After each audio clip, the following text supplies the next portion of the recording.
Now we begin part 3 of Endarkenment, New Age Fake Enlightenment by Jack Tanner. Just a note, this is my first audiobook I have tried to record with my own voice. I'm working out the kinks, getting into a rhythm, doing sensical stuff like keeping a glass of water by my side and not reading for more than 45 minutes at a time to try and prevent getting laryngitis while pushing ahead with pushing out more content. So I hope you enjoy it, and if you do, please subscribe. There's a little subscribe button in the bottom left of my channel. You may always reach my channel directly by going to www.youtube.com/c/the Spoken Conspiracy. And the name of the channel, if you want to search the channel on YouTube, is Armageddon Conspiracy. You may also email me with requests, concerns, or questions at armageddonconspiracy@gmail.com. And the official website for the Armageddon Conspiracy is www.armageddonconspiracy.co.uk. Now you begin with the next section. It's called Delusional Enlightenment. How do you differentiate between enlightenment and delusion? What criterion would you use? Why is it that the people that claim to have experienced enlightenment never tell the world anything of any value? Mathematics and science have been infinitely more valuable to humanity than any individuals claiming to have reached enlightenment. It's astounding that the world hates mathematics and science so much, yet so much reveres the delusional gibberish spouted by the advocates of enlightenment. Ken Wilber's integral ideology is particularly laughable. In his spiral dynamics, he color codes mathematics and science as orange and places them among a bunch of other colors, as though math and science are simply developmental stages on the way to some higher enlightened system, which Wilber labels turquoise, and is basically Buddhist mumbo-jumbo on steroids. Anyone who imagines that math and science are a mere staging posts on the way to Buddhist non-dualism has a screw loose. There is zero commonality between math and science and Buddhism. If you are a Buddhist, you have ipso facto rejected mathematics and science. N.G. wrote, quote, "When I astral traveled, I found a place where a bunch of knowledge is. It just flowed in as sounds and strange words, but my mind could interpret it into English." Isn't it curious that N.G. describes the experience, but does not relay any of the supposed knowledge he encountered? We all know why he doesn't detail any of this astounding knowledge, because it doesn't exist. It's pure delusion. Moral realism. Nietzsche destroyed the whole of moral realism in one sentence when he wrote, "There is no such thing as moral phenomena, but only a moral interpretation of phenomena." End quote. Gravity is objective. Gravity is real. You cannot defy it. Morality is subjective. It's just an opinion, a belief, an interpretation. It's unreal. Anything that involves a choice is subjective. No one has any choice over the force of gravity. They are in a gravitational field whether they like it or not, and it will do to them whatever its laws mandate. As soon as choice arises, objectivity and realism vanish. No one is ever caught in a morality field where they have no choice over what to do. There is no moral realism, only moral unreality, moral invention. Nietzsche wrote, quote, "One knows my demand of philosophers, that they place themselves beyond good and evil, that they have the illusion of moral judgment beneath them. This demand follows from an insight first formulated by me, that there are no moral facts whatever. Moral judgment has this in common with religious judgment, that it believes in realities which do not exist. End quote. Moral realism, aka moral objectivism, is the view that moral facts and moral values objectively exist and are independent of our perception of them or our beliefs, feelings, or other attitudes towards them. Moral judgments are said to involve moral facts, which are claimed to be as certain in their own way as mathematical facts. The clowns that prattle on about moral realism are the kind of people who believe that karma is a real thing, operating alongside gravity, electromagnetism, the strong and weak nuclear forces, thermodynamics, and entropy. Go on, you karma lovers. Explain how karma affects DNA. Write down the laws of karma and how these are compatible with the laws of science in order to have an influence over the scientific world. What a joke. Is there anything more pathetic than a moral realist? Such people are always right-wing conservatives, desperate to shore up their collapsing worldview. Have you understood? Choice means subjectivity. Objectivity means there is no choice. Moral realism, the claim that morality is somehow objective, is absurd. Morality is all about the exercise of a choice. Hence, is anything other than objective? No one chooses to obey or disobey gravity. It's a category error to treat morality in the same terms as the eternal, objective, immutable truths of mathematics and the inescapable laws of physics. Morality is just an opinion, a belief, a personal assertion. Oscar Wilde said, morality is simply the attitude we adopt towards people we personally dislike. That's the truth of it. Meditation. What is meditation? It is mental starvation in order to induce certain abnormal states of mind, deprived of intellectual and sensory input. It's a deliberate attempt to dumb down. When a mind is starved, it creates its own reality.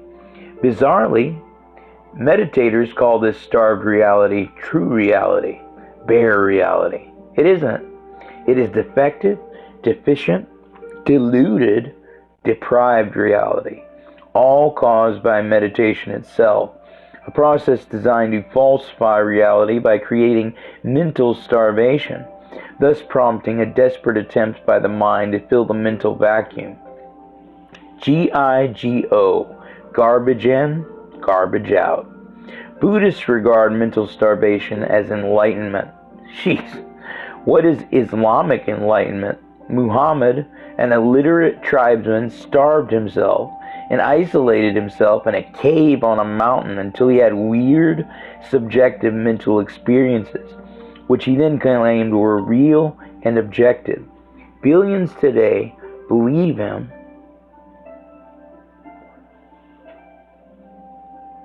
Excuse me, I lost my train of thought. Okay, start over there. What is Islamic enlightenment? Muhammad, an illiterate tribesman, starved himself and isolated himself in a cave on a mountain until he had weird, subjective mental experiences, which he then claimed were real and objective. Billions today believe him based on no evidence and no reason and logic whatsoever. Why is it that the multitudes believe that the abnormal, those who have placed themselves in anomalous mental states, are closer to the truth? The reality is that they are closer to the lie. They sought abnormality and they achieved it. They are not enlightened. They have induced mental abnormality. They have deliberately induced it, and the consequences are inevitable. Neither the Buddha, nor Moses, nor Christ, nor St. Paul, nor Muhammad saw anything other than what their weird, abnormal behavior mandated. None of it was real. The false awakeners. Always beware of false awakening. Wikipedia says, A false awakening is a vivid and convincing dream about awakening from sleep, while the dreamer in reality continues to sleep. After a false awakening, subjects often dream they are performing daily morning rituals such as showering, cooking, cleaning, eating, and using the bathroom. End quote. Multitudes of followers of Eastern mysticism and New Age woo-woo believe that they have achieved enlightenment or glimpses of enlightenment. These people are actually entirely in the dark. They have no knowledge and understanding of the ontology and epistemology of reality. Hence, they are incapable of enlightenment. They believe any old nonsense some guru told them once upon a time. These people are not the awakened. They are the falsely awakened, imagining they have awakened when they are still entirely in the grip of the dream, the delusion. They aren't woke, they are fast asleep, and even more deluded than normal people because they are in a deeper and more deceptive level of the dream. The Buddha manifestly wasn't enlightened. It's useful to compare the Buddha and Neo from the Matrix. Imagine that Neo in the Matrix had, instead of taking the red pill, simply sat down under a simulated Bodhi tree, the sacred fig tree under which Siddhartha Gautama is claimed to have attained enlightenment, and said he was now enlightened. What would that mean for Neo? That he understood that he was in the Matrix? That he knew everything about the Matrix and its rules? That he knew that there was a reality beyond the Matrix, and then perhaps a reality beyond that reality? Turtles all the way down. If Neo simply declared himself enlightened, but explained not one thing about the fundamental ontology and epistemology of reality, how would you know he was enlightened? That he had any special insight or comprehension? When and where did the Buddha explain even one thing about mathematical and scientific reality? Look at how active Neo was in the Matrix. Look at how passive the Buddha was in India. The Buddha was supposedly enlightened for some 45 years. What did he do in all those decades? He passively taught a silly ideology of empiricist introspection to the credulous masses, an ideology so false that he couldn't arrive at the eternal monadic sinusoidal mind as the foundation of existence, and so false that he didn't even mention ontological mathematics, the language of reality, even once. The Buddha's ideas were taught in a far superior way by David Hume, the ultimate skeptical empiricist who denied causation, and Schopenhauer, the ultimate pessimist, who said reality was so inherently evil that we had to escape from it by ceasing to will, thus ceasing to exist. The world is full of preachers of false awakening and legions of gullible followers slavishly believing them. We live in a mathematical reality which encapsulates science, yet no end of people subscribe to idiotic belief systems such as Abrahamism and Eastern mysticism. How can you ever be enlightened if you believe in anti-mathematical nonsense? Anyone who imagines that Ken Wilber is a preacher of enlightenment has no clue what enlightenment is. If the world's intelligentsia had listened to the likes of Buddha and Wilbur rather than the likes of Pythagoras, Plato, Galileo, Descartes, Leibniz, Newton, Maxwell, Einstein, and so on, we would be still living in caves. As Nietzsche said, quote, "After Buddha was dead, they still showed his shadow in a cave for centuries. A colossal, horrible shadow. God is dead. But given the way people are, there may still be caves for millennia in which his shadow is displayed. And we must still defeat his shadow as well." End quote. We must indeed defeat the false awakeners, still projecting their shadows everywhere and being believed for shame. Enlightenment? What is enlightenment? Syntactic enlightenment means that you fully understand the ontology and epistemology of reality via ontological mathematics. You have cracked the problem of form. What about content? For that, you need to achieve semantic enlightenment on top of syntactic enlightenment. Syntactic enlightenment is passive enlightenment, while semantic enlightenment is active enlightenment. You are able to enact at will this profounded knowledge and understanding you have acquired. You have more or less become like Neo in the Matrix. You can hack reality because you understand the code so well. You can do things that are impossible for the unenlightened. You have become a higher being, a god. You have total control over your destiny. You can reincarnate in any manner you see fit, or you can choose not to reincarnate. You are no longer being driven by seemingly inexorable laws and events. You are no longer a passive consciousness in a dream, being pushed along by events. You are now lucid in every way. You have control. We can all wake up from conventional dreams, but how many can wake up from the dream of supposed reality, from the waking physical world? You cannot become lucid in a private dream until you know you are dreaming. Equally, you cannot become lucid in the collective dream until you know you are dreaming. Only then can you start adjusting reality to what you want it to be. Only then can you become a god. Neo in the Matrix was subject to all the rules of the Matrix until he realized he had the ability to control those rules with his mind, and thus the reality of his world. The Archons opposed to him were the agents, the gatekeepers of the Matrix, who enjoyed the same powers but without Neo's humanity. Collective syntactic enlightenment involves everyone together knowing and understanding the ontology and epistemology of reality. And collective semantic enlightenment involves everyone together being able to act on that understanding to create a perfect shared reality. A paradise, a heaven, a state of utter bliss. The greatest individuals can look forward to achieving individual enlightenment, which means that they can personally understand and can ontologically act upon the knowledge that the language of existence is the universal language of ontological mathematics, followed by collective enlightenment. These individuals are in fact the ones that will drive collective enlightenment by convincing everyone else of the truth. Most people are swept up into collective enlightenment once the process has passed a tipping point and cannot be stopped, but they fail to achieve individual enlightenment.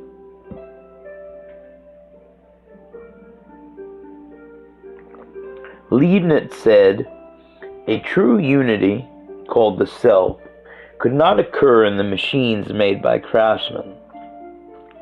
However organized it may be, such a mass can only be considered as an army or a herd." End quote.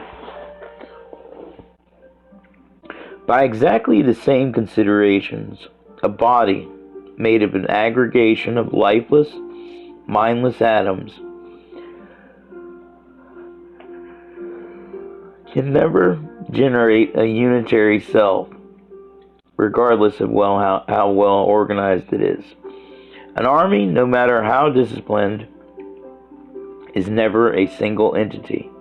It is always the collection of all the soldiers that comprise it. The automa of duty. Nietzsche wrote, "What destroys a man more quickly than to work, think and feel without inner necessity, without any deep personal desire, without pleasure, as a mere automaton of duty." That's a good description of a scientific materialist. The picturesque fanatics. Nietzsche wrote, "The fanatics are picturesque. Mankind prefers to see gestures rather than hear reasons. The fanatics are sensory and empirical. They are never cerebral and rational. Alright, this was a short session because I think I need to take a break for a while because my voice is going.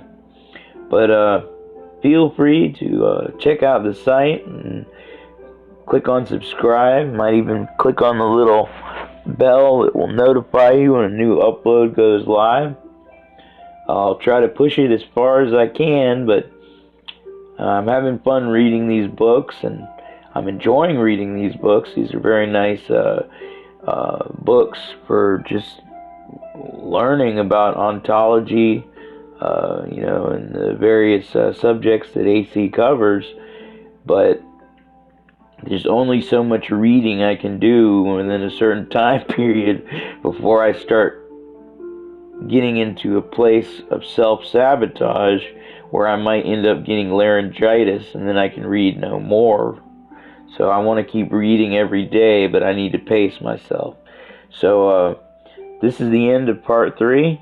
Part 4 will hopefully come very soon. Enjoy your day.